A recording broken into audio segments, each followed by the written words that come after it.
There is an hour that most people fear, and it is the very hour that is trying to save them. If you are hearing this right now, at this hour, in the dark, with the phone resting on your chest and the ceiling above you looking the same as it did last night and the night before that and the night before that, then I need you to understand something before we go any further. You did not find this video found you. I know what happened tonight. You fell asleep fine. Maybe you were even tired. And then somewhere around 3:30, 3:40, maybe 3:41, your eyes opened. Not slowly, not gently. You surfaced, like something reached into your sleep and pulled you up by the chest. No nightmare, no loud sound. Just sudden, total, unexplainable wakefulness in a room where everything is quiet except the one thing inside you that refuses to be. And you have checked the time, you already know the number. That is the part that unsettles you most, is it not? Not the waking, the consistency. The fact that it keeps being the same window, the same hour, night after night, close enough to feel like it means something, and you are not sure whether you are ready for it to mean something. So you did what you always do. You lay there, you tried to force your eyes closed, you bargained with your own mind. And when none of that worked, you reached for the phone, not because you wanted entertainment, but because the silence in that room was starting to say things to you that you did not want to hear. I know because I have sat in that same darkness more times than I can count. Not in a bed, but in a cold stone hall, long before sunrise, when the only sound was my own breathing and the only company was whatever I had been avoiding during the day. I am not speaking to you from theory. I am speaking to you from the floor of that same hour. And I need to tell you something that no sleep study, no melatonin dosage, no article about cortisol spikes has ever told you. Nothing is wrong with you. Something is happening to you, something so ancient and so sacred that every wisdom tradition on earth has a name for it, and not one of them calls it a disorder. Not one of them calls it a problem. Every single one of them calls it a beginning. And if you stay with me, I will show you exactly what is happening in that silence, why it chose this hour, and why it chose you. And by the time I am finished, you will never lie in that darkness the same way again. Not because the waking will stop, but because you will finally understand what it has been trying to tell you. But before I show you what is happening in that hour, I need to tell you what is happening inside of you. The modern world has a word for what you are experiencing. They call it insomnia. They call it a sleep disorder. They call it a disrupted circadian rhythm. They hand you a pill and they tell you to fix it, the way you would fix a leaking faucet or a broken appliance, as though you are a machine that has malfunctioned, and the malfunction is that you are awake when you are supposed to be unconscious. But the ancient world had a very different word for what happens to a person who keeps waking in the hour before dawn. They called it an invitation. What if the waking is not a breakdown? What if your body is not failing you? What if something inside you has simply grown too large for sleep to contain it? You have felt this, haven't you? That the waking does not feel entirely like a malfunction. That somewhere underneath the frustration and the exhaustion, there is something else, something that almost feels like a signal, and you are ashamed of that feeling because in your rational, keep it together, get through the day world, signals from the darkness at 3 a.m. sound like something a person says right before they lose their grip on reality. You are not losing your grip, you are tightening it on something real for the first time in longer than you can remember. In the yogic tradition, the window between 3:30 and 5 a.m. is called Brahma Muhurta, the Creator's hour. It is considered the single most spiritually potent time in the entire 24-hour cycle. not because something magical descends from above, but because something finally stops. The noise stops. The mind's constant narration, its endless rehearsal of tomorrow and replay of yesterday, that machinery runs on a cycle, and at this hour it is at its lowest ebb. The atmosphere itself carries a quality the ancient texts call sattva, which means purity, clarity, stillness. Not the stillness of nothing happening, the stillness of everything non-essential finally getting out of the way. And your body knows this, not because you studied it, because you are part of the same rhythm that every living thing on this planet moves through, and at this hour, that rhythm says the noise floor has dropped. If you have anything to hear, hear it now. Isn't it so? Have you not sensed, even without having the words for it, that this hour feels different from every other? That the quality of the silence at 3:40 is not the same as the silence at 10 or 11 at night? There is something in it, something waiting. In Zen monasteries, the wake-up bell sounds at 3:30 in the morning, not as punishment, as privilege. In the Christian contemplative tradition, this is the hour of vigils, the night watch, when monks rise to pray in the darkness, because the silence before dawn is considered the most intimate space between a human being and whatever name they give to the sacred.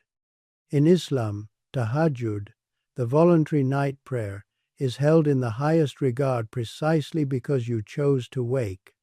No one made you. The alarm did not drag you from sleep.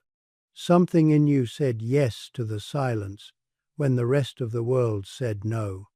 And there is a scientific layer too, though I will not dwell on it because you do not need a study to confirm what your own body already knows.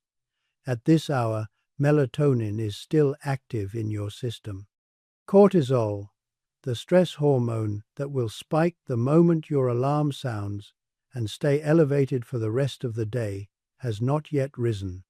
Your prefrontal cortex, which is a complicated way of saying your overthinking mind, is at its quietest. Your inner critic is asleep, but you are not. So if you have been waking at this hour and hating yourself for it, if you have been lying in the dark whispering what is wrong with me, if you have felt broken and ashamed and alone, in a way you cannot explain to anyone, because from the outside your life looks fine, then I need you to hear this clearly. Nothing is wrong with you. Something is right with you. Your soul is keeping an appointment that your mind does not remember making. If you just felt something shift inside your chest, if some part of you just whispered yes, then you already know what I am about to tell you is true. You have known it. You just needed someone to say it out loud. Let me tell you a story now. It is very old, and by the end of it, you will understand why you are awake right now. High in the mountains of central Japan, there was a monastery so old that no one alive could remember who had built it. The steps leading to its gate had been worn smooth by 10,000 bare feet over 10,000 seasons. Moss grew in the cracks of its stone walls. Mist filled the valley below it each evening, like water being poured slowly into a bowl, and each morning the mist would thin, and the monks would move through it like ghosts with shaved heads and calm hands, doing what monks do, which is mostly nothing in a way that takes a lifetime to master. At the center of this monastery, in a courtyard of raked gravel and silence, there stood a bell. It was enormous. Bronze that had turned green with age, taller than a man, wide enough that 3 monks could stand inside it shoulder to shoulder. The rope that hung from its beam was thick as a forearm and stiff with years of frost and sun. No one knew when the bell had been cast. It had simply always been there, the way the mountain had always been there, the way the silence had always been there. And every morning, without fail, at exactly the same hour, a single deep tone rolled out of that bell and moved through the monastery like something alive. It passed through the wooden walls of the sleeping quarters. It entered the chests of every monk. It did not wake them the way an alarm wakes you, suddenly and with violence. It woke them the way dawn does, slowly and then all at once, as if the sound were not a noise but a kind of permission. Permission to stop sleeping, permission to begin. There was a young monk. He had arrived at the monastery only recently, having left a life in the city that he does not speak of except to say that it was very full and very empty at the same time. You know what that means, don't you? You do not need me to explain a life that looks complete from the outside and feels hollow from the center. You know. This young monk heard the bell every morning and assumed, as anyone would, that one of the elder monks was responsible for ringing it. An old man rising before the others, pulling the rope in the dark, performing this quiet duty while the rest of the world slept. He found this beautiful, he respected it, he did not question it. Until one morning, he woke before the bell. He could not say why. His eyes simply opened. The room was dark, the air was cold enough that he could see his own breath. And something in him, not a thought but something deeper, something the body speaks when the mind is not in the way, said, "Go to the courtyard." So he went. He wrapped his robe around himself and walked barefoot across the frozen gravel and stood in the shadow of the bell tower and waited. He wanted to see the monk who rang the bell each morning. He wanted to bow to him. He wanted to thank whoever had been pulling him gently out of sleep. He waited in the total darkness. The stars above the open tower were sharp, the way stars only get at altitude, the kind that make you feel the sky is not far away but very close, pressing down gently like a hand on your forehead. And then the bells sounded. That same low, full, ancient tone rolling outward in every direction, and no one was there. No one had come. No hand had touched the rope. He walked to the bell and examined it. He looked at the rope hanging perfectly still. He touched the bronze and felt the vibration still humming in the metal, fading slowly, the way a heartbeat slows after you stop running. He went to the elder monks. He asked them one by one, "Who rings the bell?" The first monk smiled and said nothing. The second poured tea and changed the subject. The third, an old man with hands like tree roots, looked at him for a long time and said, "Only this. The bell does not need a hand, it needs an ear." The young monk did not understand, and because he did not understand, he decided to figure it out himself. Each morning he woke earlier. He hid in different corners of the courtyard. He watched from the roof.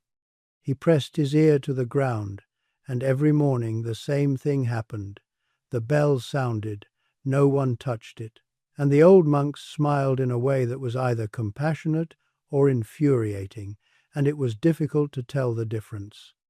What would you have done, If you had heard something calling you every morning and could not find the source, would you have kept searching? Or would you have done what most people do and decided it must not be real and gone back to sleep and told yourself the question was not worth asking? Weeks passed. The young monk became obsessed, then frustrated, then exhausted, and finally, one night, something broke in him. Not dramatically, quietly, the way a fever breaks. He simply stopped needing to know. And that night, once again, he could not sleep. But this time it was different. There was no mission, no plan, no investigation. He was simply awake, the way you are right now, awake and unable to pretend otherwise. He walked out to the bell tower, not to solve anything, because there was nowhere else to be and nothing left to do, and the silence outside felt less heavy than the silence inside his own cell. He sat down on the stone floor next to the bell. The cold came through his robe immediately. He could see his breath. The stars were there again, close and indifferent and beautiful. He did not meditate. He did not pray. He did not try to clear his mind or count his breaths or do any of the things he had been taught. He just sat there, a man with no agenda in a dark tower beside a bell that should not ring but does. And this, if you are paying attention, is the part of the story that is no longer about a monk. Minutes passed, maybe many minutes. Time does something strange when you stop measuring it. And then, in the deepest stillness he had ever known, before his ears registered it, before his mind could name it, he felt something. A vibration, not from the outside, not from the bell being struck, from inside the bell itself. A hum so low it was almost below hearing, almost below feeling, living in that narrow space between sound and silence, where the body knows things the mind has not yet been told. The bell was not being rung, the bell was singing. It was resonating with something in the earth beneath it, the cold air inside it, the particular quality of silence that only exists at this hour, when every human voice has stopped, and every machine has quieted, and even the animals are still. In that total absence of noise, the bell's own natural frequency, the one it had carried in its bronze body since the day it was cast, was finally, for the first time all day, able to be heard. Not because the frequency was new, because the silence was deep enough. He placed his hand against the cold bronze, and the hum moved through his palm and up his forearm and into his chest. And he understood, not with his thinking mind, with his whole body, he was vibrating too. His breastbone, his breath, the quiet hum of his blood. His own body was resonating at a frequency that had been there all along, every moment of every day, masked by the noise of his thoughts, his striving, his need to understand and explain and solve. And here, finally, in this hour, with all of that gone, his own fundamental note was sounding. And it was the same note as the bell. He was not hearing the bell, he was meeting it. This is the phenomenal thing. Not a spectacle, not a firework in the sky, a resonance so quiet that the entire world has to fall silent before you can feel it. The old master appeared behind him. He did not speak. He knelt beside the young monk on the frozen stone and placed his hand on the bell too, and they sat there together, two men and an ancient piece of bronze, all three of them humming with something that had no name and needed none. After a long time the old master said, "Now you understand. The bell never needed anyone to ring it. It only needed someone willing to sit still long enough to listen." And then he said the thing that matters most. You are that bell. Sit with that for a moment. Do not rush past it. Let it land where it needs to land. You, sitting here in whatever darkness you are in right now, listening to these words, at whatever hour the silence brought you to them, you are that bell. You have been vibrating with something your entire life, a knowing, a direction, a version of yourself that is not the one you perform during the day, not the one who answers the emails and says I am fine and pushes through and gets it done. Something underneath all of that. Something that has been humming at your exact frequency since the moment you were born. And the only reason you have not heard it clearly is that your life, like everyone's life, is so full of noise that the signal cannot get through. Until 3:40 in the morning, until the world stops talking, until your thinking mind, your planning mind, your worrying mind, finally, briefly, mercifully falls quiet. And in that gap, that tiny window where everything else is silent, your own true note begins to sound. And it is so unfamiliar, and so startling, and so much more real than anything you have felt in months, that it wakes you up. Not your alarm, not your anxiety, you, the actual you, the one who has been waiting under all that noise for a silence deep enough to speak into. You have not been losing sleep, you have been gaining silence, and silence to the soul is not empty. It is the fullest thing there is. And if that is all you take from tonight, it is enough. But there is more. There is something else the old master told the young monk that morning, something even more important than what the bell was doing. He told him why most people never hear it. He said, Most people are not deaf to the bell, they are deafened by everything else. Think about your day, not today specifically, but any day. The alarm pulls you from whatever you were becoming in the dark. The phone lights up before your feet touch the floor.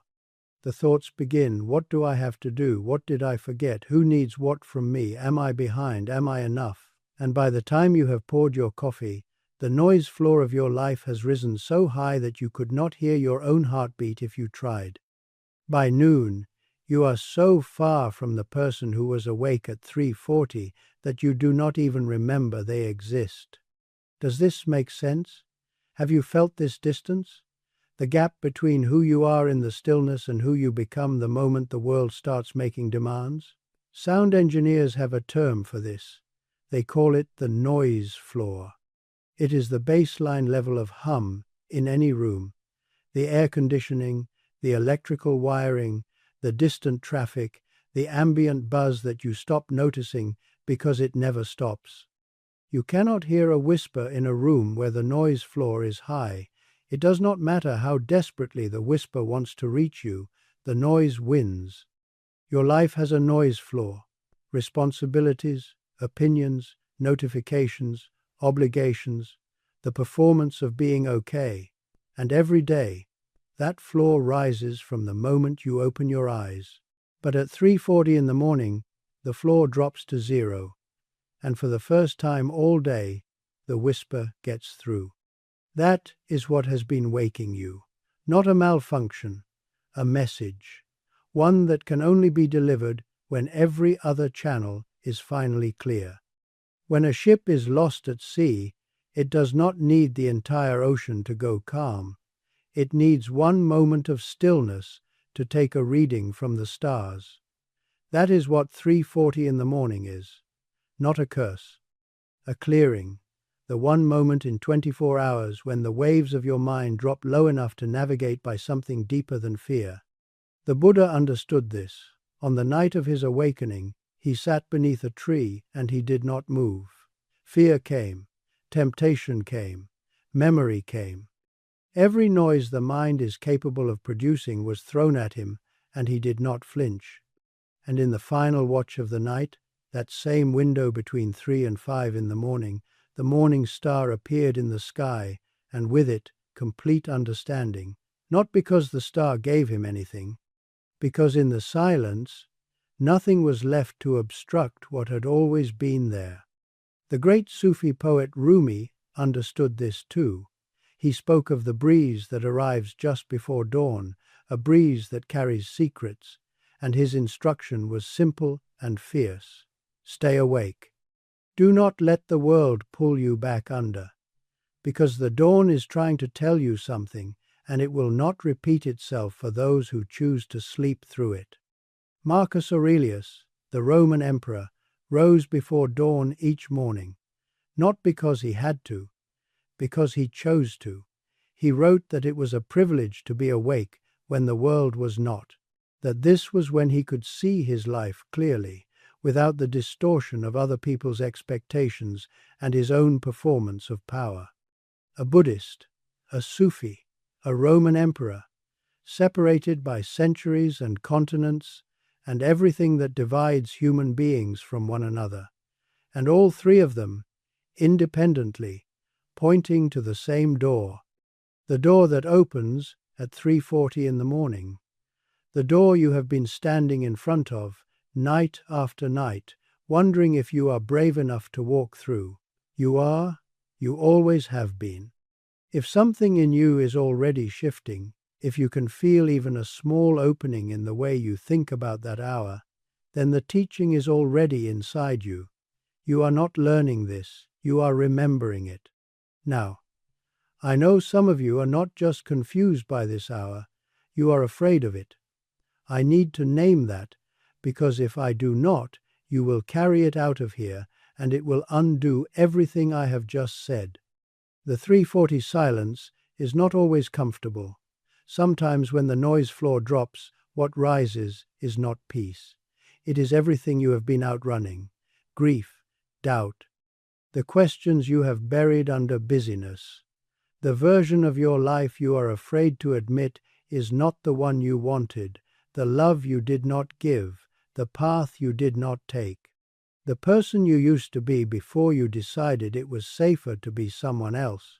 And when those things surface in the dark, the instinct is to drown them, to reach for the phone, to turn on a screen, to flood the silence with anything, anything at all, so you do not have to sit with what is actually there. But here is what I have learned from sitting in that darkness more times than I can count. The things that wait for you in the silence are not there to destroy you. They are there because they need your attention in order to heal. They are not monsters.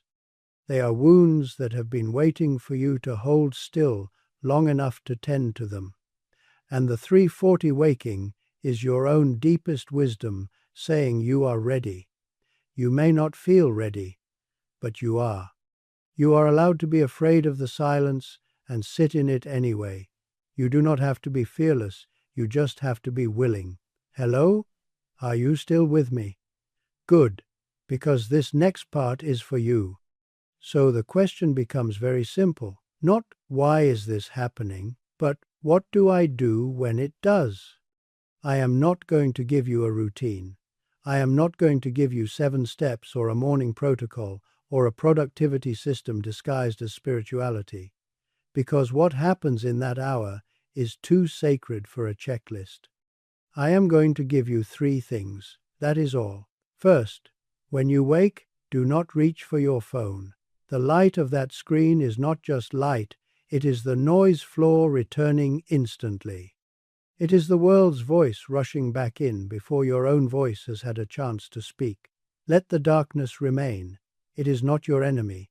It is the room the bell needs in order to ring. Second, sit up, or if you do not want to sit up, simply shift. Shift from trying to fall back asleep to being awake on purpose. You do not need to get out of bed. You do not need a meditation cushion or a candle or a special room. Just change your orientation from resistance to presence. That tiny shift from fighting the silence to joining it changes everything. Third, ask one question, not with your thinking mind, not for analysis, just open a door and step back. The question is this: what do I need to know? And then breathe and wait. Do not demand an answer. The bell does not ring on command. It rings when the silence is deep enough. Trust that. That is it. No app, no timer, no incense, just you and the quiet and the willingness to be there. And if you fall back asleep, that is not failure. I need you to hear this. That is the silence saying, I have told you what I needed to tell you. Rest now. Trust that. Even if you do not remember what came through in words, it is already working inside you. The way a seed does not announce what it is becoming, it simply becomes. Try this tonight, or whenever the silence next wakes you, and when it does, remember, you are not losing sleep. You are being invited home. I want you to carry one image with you from tonight forward. One image and nothing more. A bell in a dark tower. No hand upon it, no rope pulled, and yet it hums, because that is its nature. Not to be silent, not to wait for permission, not to require some external force to justify its sound, but to resonate. Simply, stubbornly, beautifully, to resonate with what it has always been. You have been that bell your whole life, vibrating with something the world has been too loud for you to hear, carrying a frequency, a truth, a knowing, a direction that has been waiting for one moment of real stillness to finally reach you. And that moment is not some distant retreat. It is not a perfect future when your life is finally in order and your mind is finally calm and you have finally earned the right to listen to yourself. That moment is 3:40 tomorrow morning. It is the next time the silence wakes you, and you choose, for the first time, not to fight it, but to sit up, to breathe, and to say, I am here. I am listening. The world will tell you that peace is something you find at the end of a long journey, that you must earn stillness, that wisdom comes only after decades of suffering and study and becoming someone worthy of it. But the bell did not study. The bell did not earn. The bell simply was what it was, in a place quiet enough to let its nature be heard. And so are you. You do not need to become anything you are not. You do not need to fix what is not broken. You do not need to travel anywhere or achieve anything or wait for some future version of yourself that has finally figured it all out. You are already vibrating. You are already full of everything you have been searching for. The only thing that was ever missing was the silence to hear it. And the silence has been coming for you, night after night, at the same hour, with the same invitation. So tonight, when the world falls asleep and the darkness comes and that strange familiar wakefulness rises in you again, do not be afraid. Do not reach for the light. Do not fight it. Sit in the dark with the bell. Place your hand on your own chest and feel what is already humming there. And listen. You already know the sound. You have been carrying it your whole life. Something phenomenal is about to happen. If this reached you tonight, in whatever darkness you are sitting in, leave the word awake in the comments. Not for me, for the next person who finds this video at 3:40 in the morning, so they know they are not alone. May you hear it, may you trust it, may you finally know that you were never broken, that you were always whole, and that the silence was never your enemy, but the oldest, most patient friend you have ever had. Waiting, as long as it takes, for you to stop running and sit down and remember who you truly are. Be still, be well. I will see you in the silence.